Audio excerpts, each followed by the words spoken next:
Shpresa se një marrëveshje për zgjedhjen e presidentit mes vetëvendosjes së LDK-s u shua me takimin e fundit mes liderëve të këtyre partive.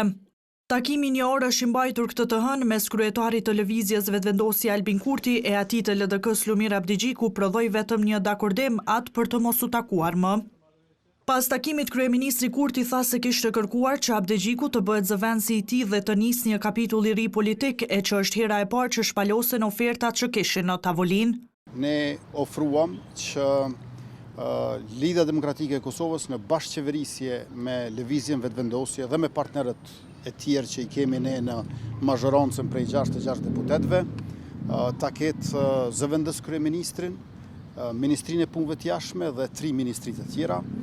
Unë kam preferuar që zëvendësi imi të bëhet pikërisht zotëri Abdigjiku dhe në këtë mënyrë të fillojmë një kapitull të ri. Ndonë se tha se ofertën që ja bëri LDK-s nuk vlen edhe për PDK-n, Kurti do të provoj edhe një shans me ta. Por sa përfundova këtë takim dhe para se të vi këtu tek ju, i dërgova një mesazh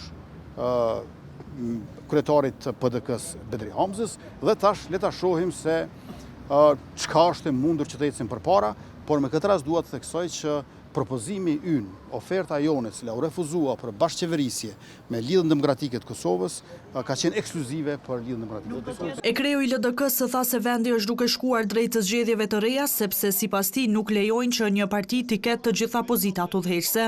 Meqense insistimi i lëvizjes vetëvendosje dhe zotit Kurtit ishte që të mbaj dhe pozitën e presidentit për vetëvendosje dhe me këtë i ketë të 3 institucionet, LDK-ja nuk mund të kontribuojë më tutje.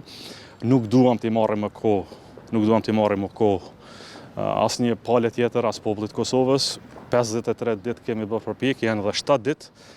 LDK efektivisht është jashtë procesit diskutues për çështjen e presidentit, do të thras kryesinë e partisë. Abdigjiku foli edhe për mundësinë e rikthimit të Vjosa Osmanit në LDK. Parafrimi do të ishte një lajm i mirë edhe për Kosovën, edhe për LDK-n, dhe është qëllimi im. Edhe do të punoj për këtë qëllim deri në ditën e fundit. Ky ishte takimi i dytë mes Kurtit e Abdigjikut pas vendimit të gjykatës kushtetuese e cila u ka dhënë kohë deputetëve deri më 28 prill që të zgjedhin presidentin, në të kundërtën vendi shkon në zgjedhje të parakohshme.